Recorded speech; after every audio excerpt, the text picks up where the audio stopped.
ഈശോ മിശിഹായ്ക്ക് സ്തുതിയായിരിക്കട്ടെ. റൂത്ത് എന്ന പുസ്തകത്തിലെ 3ഉം 4ഉം അധ്യായങ്ങളാണ് നമ്മൾ ഈ വീഡിയോയിൽ പഠിക്കാൻ പോകുന്നത്. 3ആം അധ്യായത്തിൽ 18 വാക്യങ്ങളാണുള്ളത്.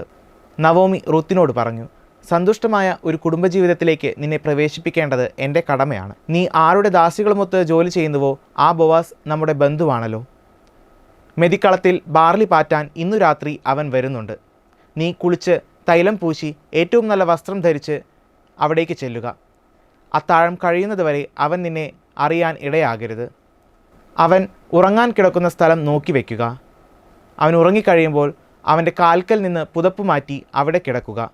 നീ ചെയ്യേണ്ടത് എന്തെന്ന് അവൻ നിന്നോട് പറയും. റൂത്ത് നവോമി പറഞ്ഞതുപോലെ പ്രവർത്തിച്ചു. അത്താഴത്തിന് ശേഷം ബോവാസ് ധാന്യക്കുമ്പാരത്തിനരികിൽ കിടന്നുറങ്ങി. റൂത്ത് ബോവാസിൻ്റെ കാൽക്കൽ നിന്ന് പുതപ്പ് മാറ്റി അവിടെ കിടന്നു. അർദ്ധരാത്രിയിൽ കാൽക്കൽ ഒരു സ്ത്രീ കിടക്കുന്നത് കണ്ട് ബോവാസ് ഞെട്ടി ഉണർന്നു. അവൻ ചോദിച്ചു, ആരാണ് നീ? റൂത്ത് പറഞ്ഞു, നിന്റെ ദാസിയായ റൂത്താണ് ഞാൻ. അങ്ങ് എൻ്റെ ഉറ്റ ബന്ധുവാകിയാൽ അങ്ങയുടെ വസ്ത്രം ഈ ദാസിയുടെ മേൽ വിരിച്ച് എന്നെ സ്വീകരിക്കണമേ. ബോവാസ് പറഞ്ഞു, നീ ഇപ്പോൾ കാണിച്ചിരിക്കുന്ന കാരുണ്യം ആദ്യത്തേതിനേക്കാൾ വലുതാണ്. ദരിദ്രരോ ധനികരോ ആയ യുവാക്കന്മാരെ അന്വേഷിക്കാതെ നീ എൻ്റെ അടുക്കൽ വന്നല്ലോ. നീ പറയുന്നതെന്തും ഞാൻ നിനക്ക് ചെയ്തു തരും. പക്ഷേ എന്നേക്കാൾ അടുത്ത മറ്റൊരു ചാർച്ചക്കാരൻ നിനക്കുണ്ട്. അടുത്ത ബന്ധുവിൻ്റെ കടമ അവൻ നിർവഹിക്കുമോ എന്ന് ഞാൻ നോക്കട്ടെ. ഇല്ലെങ്കിൽ കർത്താവാണേ, ഉറ്റ ബന്ധുവിൻ്റെ കടമ ഞാൻ നിർവഹിക്കും. പ്രഭാതം വരെ റൂത്ത് ബോവാസിൻ്റെ കാൽക്കൽ കിടന്നു. റൂത്ത് അതിരാവിലെ ആളറിയുന്നതിന് മുന്നേ എഴുന്നേറ്റു. മെതിക്കളത്തിൽ ഒരു സ്ത്രീ വന്നെന്ന് ആരും അറിയരുത് എന്ന് പറഞ്ഞ് ബോവാസ് റൂത്തിൻ്റെ മേലങ്കിയിൽ 6 അളവ് ബാർലി ഇട്ട് തലയിൽ വെച്ചു കൊടുത്തു. അവൾ തിരികെ വീട്ടിലേക്ക് മടങ്ങി. നവോമി റൂത്തിനോട് ചോദിച്ചു, മകളെ എന്തുണ്ടായി? റൂത്ത് നടന്നതെല്ലാം അമ്മായിയമ്മയോട് വിവരിച്ചു പറഞ്ഞു. അമ്മയുടെ അടുത്തേക്ക് വെറും കൈയോടെ വരണ്ട എന്ന് പറഞ്ഞുകൊണ്ട് ഈ ധാന്യം എനിക്ക് തന്നു എന്ന് പറഞ്ഞ് ബോവാസ് കൊടുത്തയച്ച ധാന്യം അവളെ കാണിച്ചു. നവോമി പറഞ്ഞു, മകളെ, കാര്യങ്ങൾ എങ്ങനെ പോകുമെന്ന് കാത്തിരുന്നു കാണാം. കാര്യം തീരുമാനിക്കുന്നതുവരെ അവൻ വിശ്രമിക്കുകയില്ല. 4ആം അധ്യായത്തിൽ 22 വാക്യങ്ങളാണുള്ളത്. ബോവാസ് നഗരവാതിൽക്കൽ ചെന്ന് നേരത്തെ സൂചിപ്പിച്ച ആ ബന്ധുവിനെ വിളിച്ചു. സ്നേഹിത, അല്പനേരം ഇവിടെ ഇരിക്കൂ എന്ന് പറഞ്ഞു. എന്നിട്ട് നഗരത്തിൽ ചെന്ന് ശ്രേഷ്ഠന്മാരായ 10 പേരെ കൂടി വിളിച്ചു കൊണ്ടുവന്നു. അവരുടെ സാന്നിധ്യത്തിൽ ബോവാസ് ആ ബന്ധുവിനോട് ചോദിച്ചു, എലിമലക്കിൻ്റെ ഭാര്യയായ നവോമി എലിമലക്കിൻ്റെ നിലത്തിൽ ഒരു ഭാഗം വിൽക്കാൻ പോകുന്നു. ഈ ശ്രേഷ്ഠന്മാരുടെ സാന്നിധ്യത്തിൽ നീ അത് വാങ്ങുക എന്ന് പറയണമെന്ന് ഞാൻ ആഗ്രഹിക്കുന്നു. നിനക്ക് സാധിക്കുമെങ്കിൽ അത് വീണ്ടെടുക്കുക, ഇല്ലെങ്കിൽ എന്നെ അറിയിക്കുക. ഇല്ലെങ്കിൽ അത് ചെയ്യേണ്ട ഏറ്റവും അടുത്ത ആൾ ഞാനാണ്. അപ്പോൾ ആ ബന്ധു പറഞ്ഞു, ഞാൻ അത് വീണ്ടെടുക്കാം.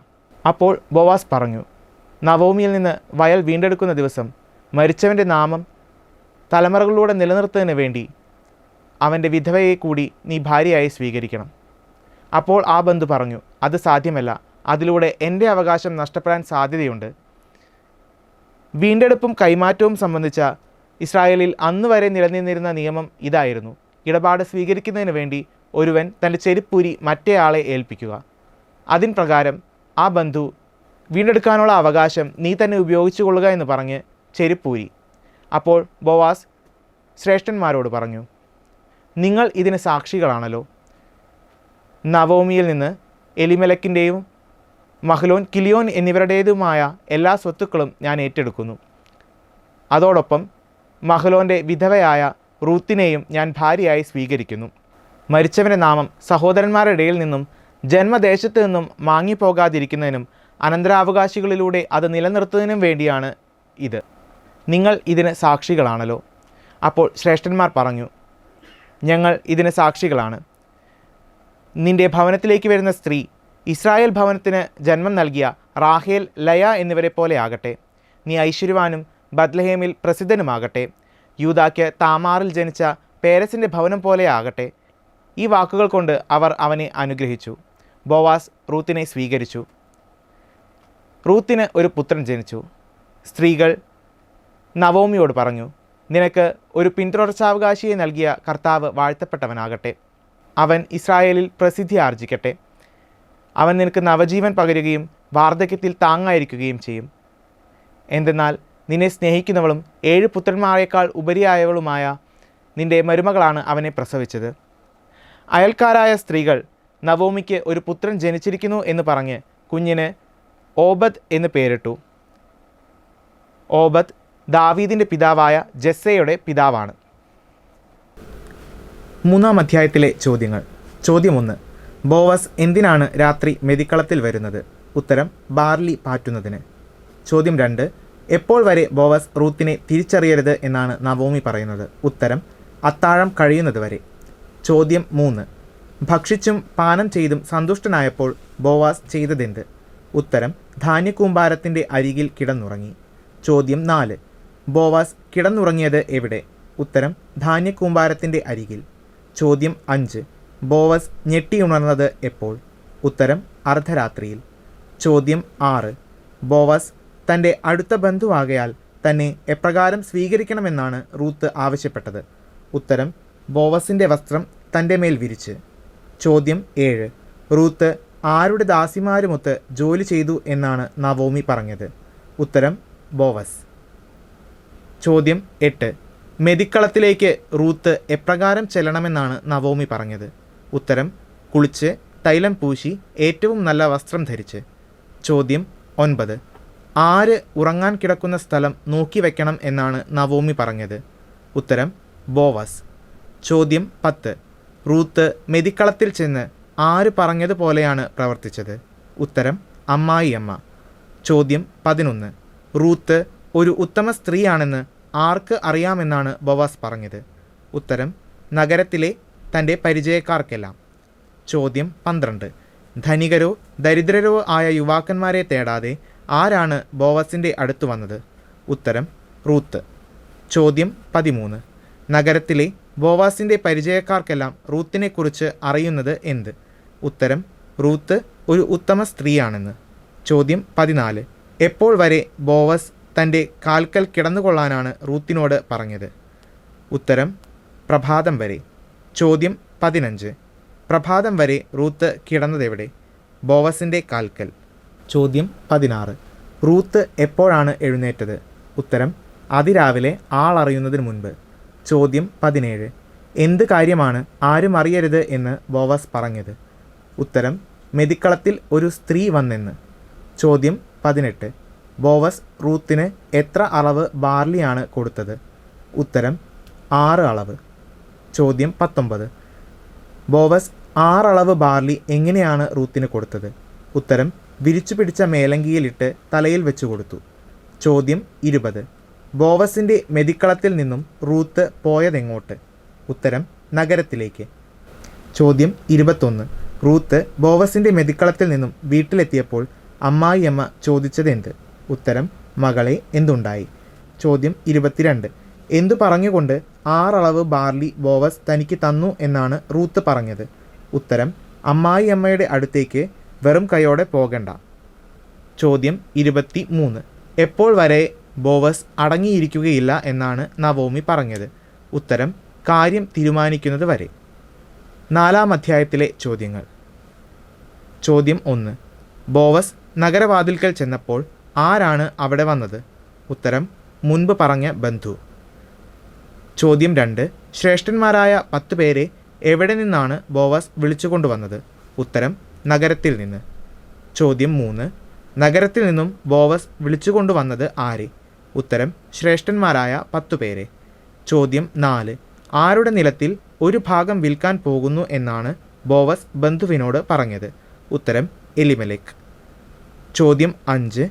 ശ്രേഷ്ഠന്മാരുടെ സാന്നിധ്യത്തിൽ ബന്ധുവിനോട് എന്ത് പറയണമെന്നാണ് ബോവസ് ആഗ്രഹിച്ചത്?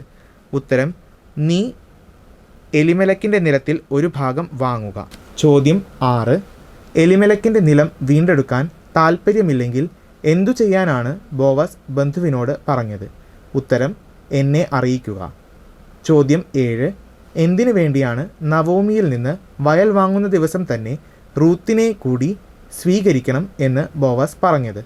ഉത്തരം മരിച്ചവൻ്റെ നാമം അവകാശികളിലൂടെ നിലനിർത്തുന്നതിന് വേണ്ടി. ചോദ്യം 8. എന്തുകൊണ്ടാണ് റൂത്തിനെ സ്വീകരിക്കാൻ സാധ്യമല്ല എന്ന് ബോവസിനോട് ബന്ധു പറഞ്ഞത്? ഉത്തരം അതുവഴി അവൻ്റെ അവകാശം നഷ്ടപ്പെടാൻ ഇടയാകും. ചോദ്യം 9. വീണ്ടെടുക്കാനുള്ള അവകാശം ആരോട് ഉപയോഗിച്ചു കൊള്ളാനാണ് ബന്ധു പറഞ്ഞത്? ഉത്തരം ബോവസിനോട്. ചോദ്യം 10. വീണ്ടെടുപ്പും കൈമാറ്റവും സംബന്ധിച്ച് ഇസ്രായേലിൽ മുമ്പ് നിലനിന്നിരുന്ന നിയമം എന്താണ്? ഉത്തരം: ഇടപാട് സ്വീകരിക്കുന്നതിനു വേണ്ടി ഒരാൾ തൻ്റെ ചെരുപ്പൂരി മറ്റേയാളെ ഏൽപ്പിക്കും. ചോദ്യം 11. നീ വാങ്ങിക്കൊള്ളുക എന്ന് ബോവാസിനോട് പറഞ്ഞ് ബന്ധു ചെയ്തതെന്ത്? ഉത്തരം: ചെരുപ്പൂരി. ചോദ്യം 12. എലിമെലക്കിൻ്റെയും മഹ്ലോൻ, കിലിയോൻ എന്നിവരുടേതുമായ എല്ലാം നവോമിയിൽ നിന്നും ഇന്ന് ഞാൻ വാങ്ങി എന്ന് നിങ്ങൾ സാക്ഷികളാണ് എന്ന് ബോവാസ് പറഞ്ഞത് ആരോട്? ഉത്തരം: ശ്രേഷ്ഠന്മാരോടും മറ്റുള്ളവരോടും. ചോദ്യം 13. മൊവാബ്യയും മഹ്ലോൻ്റെ വിധവയുമായ റൂത്തിനെ ബോവസ് ഭാര്യയായി സ്വീകരിച്ചത് എന്തിന്? ഉത്തരം: മരിച്ചവൻ്റെ നാമം സഹോദരന്മാരുടെ ഇടയിൽ നിന്നും ജന്മദേശത്തു നിന്നും മാഞ്ഞു പോകാതിരിക്കുവാനും അനന്തരാവകാശികളിലൂടെ അത് നിലനിർത്തുന്നതിനും വേണ്ടി. ചോദ്യം 14. ഞങ്ങൾ സാക്ഷികളാണ് എന്ന് ബോവാസിനോട് പറഞ്ഞത് ആരെല്ലാം? ഉത്തരം: ശ്രേഷ്ഠന്മാരും നഗര കവാടത്തിൽ നിന്നിരുന്നവരും. ചോദ്യം 15. കർത്താവ് നിന്റെ ഭവനത്തിൽ വരുന്ന സ്ത്രീയെ ആരെപ്പോലെ ആക്കട്ടെ എന്നാണ് ശ്രേഷ്ഠന്മാരും നഗര കവാടത്തിൽ നിന്നിരുന്നവരും ആശംസിച്ചത്? ഉത്തരം: ഇസ്രായേൽ ജനത്തിന് ജന്മം കൊടുത്ത റാഹേൽ, ലെയ എന്നിവരെ പോലെ. ചോദ്യം 16. ആരുടെ ഭവനം പോലെ നിന്റെ ഭവനവും ആകട്ടെ എന്നാണ് ശ്രേഷ്ഠന്മാരും നഗര കവാടത്തിൽ നിന്നിരുന്നവരും ആശംസിച്ചത്? ഉത്തരം: യൂദായ്ക്ക് താമാറിൽ ജനിച്ച പേരസിൻ്റെ ഭവനം പോലെ. ചോദ്യം 17. ബോവാസ് എവിടെ ഐശ്വര്യവാനും എവിടെ പ്രസിദ്ധനുമാകട്ടെ എന്നാണ് ശ്രേഷ്ഠന്മാരും നഗര കവാടത്തിൽ നിന്നിരുന്നവരും ആശംസിച്ചത്? ഉത്തരം: എഫ്രാത്തയിൽ ഐശ്വര്യവാനും ബെത്ലഹേമിൽ പ്രസിദ്ധനും. ചോദ്യം 18. നിനക്കൊരു പിന്തുടർച്ചാവകാശിയെ നൽകിയ കർത്താവ് വാഴ്ത്തപ്പെട്ടവനാകട്ടെ എന്ന് നവോമിയോട് പറഞ്ഞത് ആര്? ഉത്തരം: സ്ത്രീകൾ. ചോദ്യം 19. അവൻ നിനക്ക് നവജീവൻ പകരും, വാർദ്ധക്യത്തിൽ നിനക്ക് താങ്ങായിരിക്കും. ഇത് പറയുന്നത് ആരെപ്പറ്റി? ഉത്തരം: നവോമിയുടെ പിന്തുടർച്ചാവകാശിയെപ്പറ്റി. ചോദ്യം 20. നിന്നെ സ്നേഹിക്കുന്നവളും 7 പുത്രന്മാരെക്കാൾ വിലപ്പെട്ടവളുമായവൾ ആരെന്നാണ് നവോമിയോട് സ്ത്രീകൾ പറഞ്ഞത്? ഉത്തരം: നിന്റെ മരുമകൾ. ചോദ്യം 21. അയൽക്കാരായ സ്ത്രീകൾ റൂത്തിൻ്റെ മകന് നൽകിയ പേര് എന്ത്? ഉത്തരം: ഓബദ്. ചോദ്യം 22. എന്തു പറഞ്ഞാണ് അയൽക്കാരായ സ്ത്രീകൾ ഓബദ് എന്ന പേരിട്ടത്? ഉത്തരം: നവോമിക്ക് ഒരു പുത്രൻ ജനിച്ചിരിക്കുന്നു എന്ന് പറഞ്ഞ്. ചോദ്യം 23. ദാവീദിൻ്റെ പിതാവായ ജെസ്സയുടെ പിതാവ് ആര്? ഉത്തരം: ഓബദ്.